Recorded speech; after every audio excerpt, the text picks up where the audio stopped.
zombie a golden apple.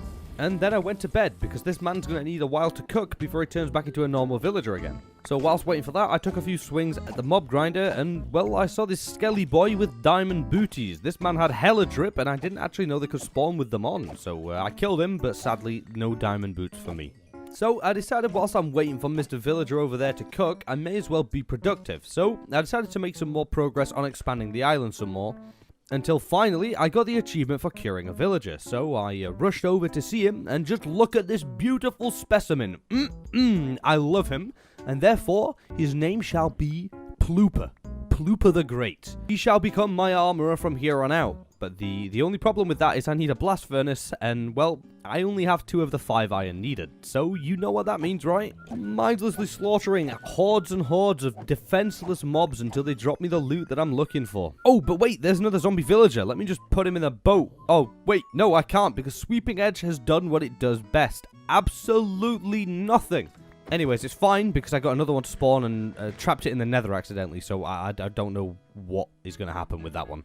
But yeah, I chilled at that grinder all day and night, and I didn't get one single iron ingot. So then I started thinking, is there any other way to get them in SKYBLOCK? And the only way I could remember was piglins. Piglins can trade them, so all I need to do is stack up on gold, and I literally have a farm for that, so the iron problem is solved, right? So I rushed to the nether with 2 goals in mind. I wanted to collect as much gold as possible and trade for as much iron as possible. Also, when I got there, I killed the zombie villager because it wasn't worth my time trying to cure him and bring him back. But anyways, my goal was to get a load of gold and to catch a piglin in a boat and then use them to trade with. But, well, that was easier said than done. So after about 20 minutes of piglins dying for random reasons when they hit the boat, I realized that you can't actually get in a boat by falling, I'm pretty sure, so I decided to go and make some hay bales instead, and, well, would you look at that, they worked first try. And I got started with trading straight away, and after trading like 40 something gold, I actually ended up with 65 iron nuggies that got made into 7 iron ingots, so that's 2 more than I need anyway. So overall, this plan worked out pretty successfully.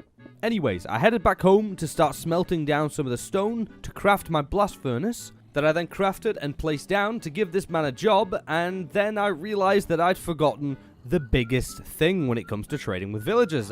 I'd forgotten about emeralds. The literal only currency in the game just slipped my mind. You see, I'd need emeralds to trade for armor. So the entire point of the blast furnace was pointless right now. So I just really quickly made a composter and made him a farmer so that I could actually get some emeralds.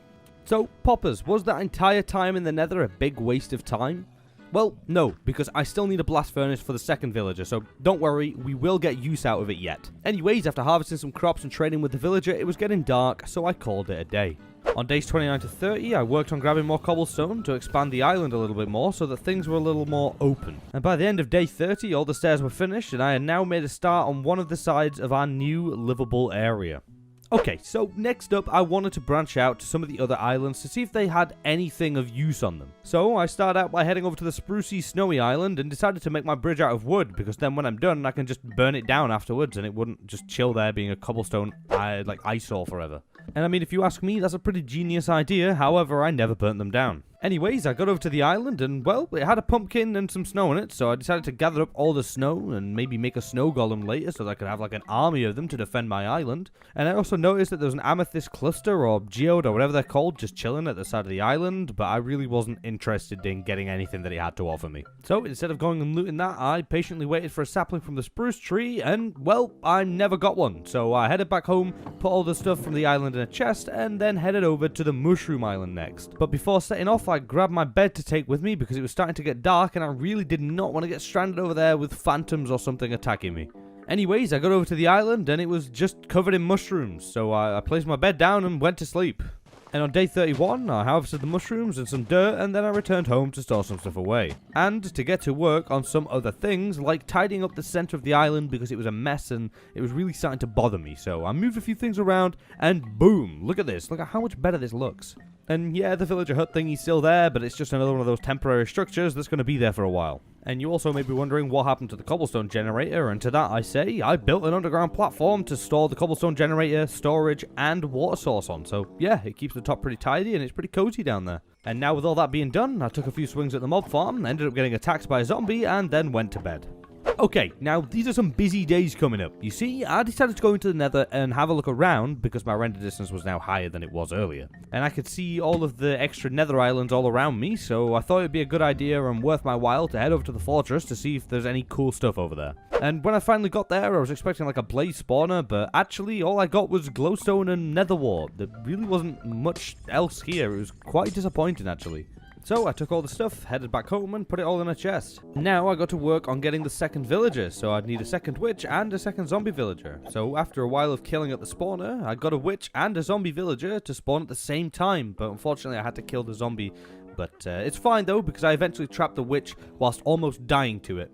And after that I went to bed because I didn't really want to risk losing my current like villager to a zombie to then end up being a zombie villager again. But in the morning it was straight back to bonking the mobs at the spawner until finally I got a zombie villager to spawn. So I broke him out, trapped him in a boat and started the process of curing him when I realised that I didn't have any gapples left. So I headed into the nether to grab some and then almost died to this pigman right here, which was very, very scary.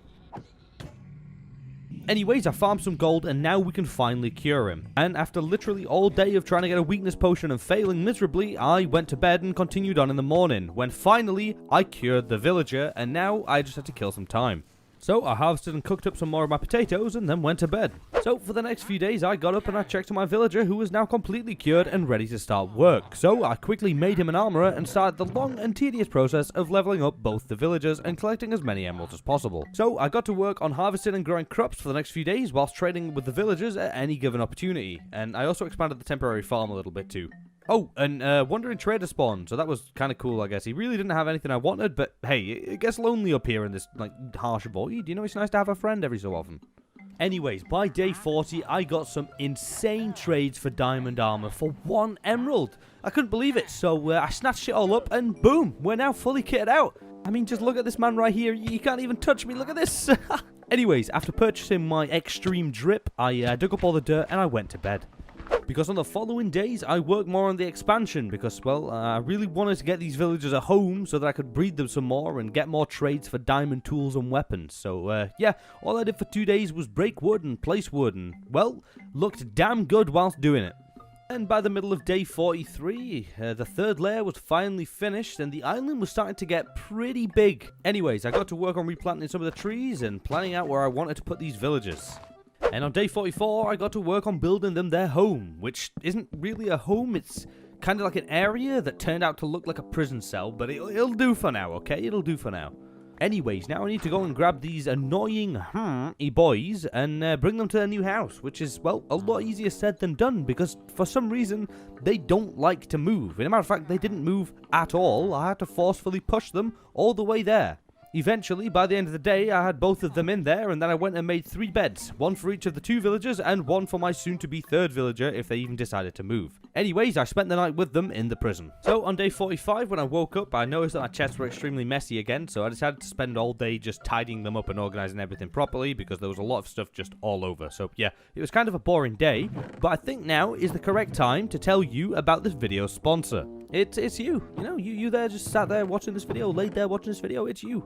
If you enjoy it, please drop a like and subscribe. I'd greatly appreciate it, and it really goes a long way. Anyways, back to day like 46. Anyways, back on track. On day 46, I got to work on breeding the villagers by giving them food and a little farm, so hopefully the next time I come over here, there's 3 villagers, not 2. Anyways, after that, I bridged over to another nether island to see if there was anything of interest over there, and whilst I was bridging over, I spotted a chest on the island. But when I got there, it was just a nether version of the SKYBLOCK island, so I stole the lava bucket and left, vowing never to return to another one of these islands ever again. Then I decided to farm some gold for some gapples that I could actually use instead of having to be used to cure villagers. And everything was going good until I got bonked a couple times and got a little bit scared, but other than the bonks, I was just kind of sat here chilling out, just farming gold for 20 minutes. And on day 47, I returned to the overworld and crafted myself a load of gapples that I could actually use on myself, like I said, instead of curing villagers. And, well, on that topic of villagers, let's go check on them. Still no child, but that's okay. I spent the rest of the day smelting down all my iron armor and stuff to make into nuggies that I then made into a pickaxe and mined cobble all night. Because, well, here's a pretty big time jump. You see, I really wasn't happy with how the island looked, and I really wanted to expand it some more so that I could build some actual structures on it. So I got to work on doing some massive expansions for 5 days. I worked tirelessly, mining and placing cobblestone and wood, and gradually making the island bigger and bigger until now I present to you the newly improved island. Just look how massive this thing is now. All I need to do is just add builds and farms and stuff. That's it. It's too big now. And on day 54, I got to work on building my farm again, and this time I separated my carrots and potatoes into their own sections so that I didn't get any mixed up. And I don't really need to plant any wheat because, well, I can't farm it with the villagers anyways, so there's really no point to it. Anyways, after the farms were done, I got to work on a villager trading hall, and, well, it was kind of more of like a hut area thing than a hall, but, yeah, I just wanted to give them a better place to live. But I also wanted to build it out of dark oak, so I made my way over to the dark oak island, but by the time I got over there, it was already getting pretty dark, so I quickly grabbed the wood and a few saplings and cautiously headed back home and went to bed. And on day 55, I got to work on building the villagers their new home, and, well, I didn't have a clear design in mind, so it was kind of just all over the place, and I kept removing and replacing loads of blocks, and it was just kind of messed up until the morning of the next day when I had a basic design of the place laid out. But to continue on any more work with it, I needed some glass, and I knew that there was a wandering trader selling some red sand, but I think he despawned now because I can't find him anywhere. So I didn't really know what to do about the glass situation until I remembered that librarians can trade glass for emeralds. So I went to check on the villagers to see if I could actually, do this, and, well, they still hadn't bred, so I gave them more food and took my anger out on the mob farm. And kind of just waited around for the rest of the day just hoping for them to breed. And, well, after waiting out most of the day, I went back to check on them before going to bed, and they had finally bred, but now I had to wait for it to grow up. So I headed to bed and spent the next couple of days farming again to stack up on some emeralds so that I can get the trades flowing and hopefully get some glass soon. And, well, I did some trading whilst waiting too because it'd be a waste of my time considering that they can only refresh up to twice a day. And on the morning of day 59, I went to check on the villagers as soon as I got up, and the child was now a fully grown adult. All I needed now was a bookshelf, and the only way to get one of those is through sugarcane and leather. So I went and planted some sugarcane down, and then went to the gold farm to try and get some trades going with a piglin in hopes of getting some. So after a while of farming out these poor piggy boys, I ended up with enough gold to start trading with these two lovely fellows right here, who would happily supply me with a fire resistance potion and 5 leather, so we had just enough for a bookshelf. So after my success in the nether, I once again returned home when I realized that I already had 17 leather in my farming chest. Dear God, I'm so blind. On day 61, we were still waiting for the sugarcane to grow, and sadly you can't bone meal it, so I guess we just wait. But no, I was actually quite productive and built myself a house while waiting for the sugarcane to grow, but I couldn't finish it again because, well, I needed glass. But yeah, even without the glass, you can kind of see the design close enough, and it still looks kind of cool. But it is a very basic house, but what can you really expect? It's SKYBLOCK. Anyways, by the morning of day 64, I finally had enough sugarcane to make the paper, to make the books, to make the bookshelf, to make the lectern, to then finally make my third villager a librarian. And then it was time for me to start trading to get my sand, but after most of the day's trading, I ran out of emeralds, but I actually did end up getting a mending tray completely by accident, so that was pretty cool. Anyways, I continued trading on the following day because I really needed this glass. And I know you could say, hey, Poppers, just go to the island with the glass on it, with the cacti and stuff. Well, I'd love to, but it won't be enough glass. Alright, I need a lot of this stuff. Anyways, more trading later, and, well, I maxed him out, and guess what? He didn't trade glass for anything. So I openly admit defeat and went to bed very upset. Though on day 66 I got up and immediately headed over to the sand island and grabbed every single grain of sand there was. And then I took it back home and smelted it down when I got the achievement for smelting it that made me go and check the achievement book, and, well, would you look at that? Husks drop sand, do they?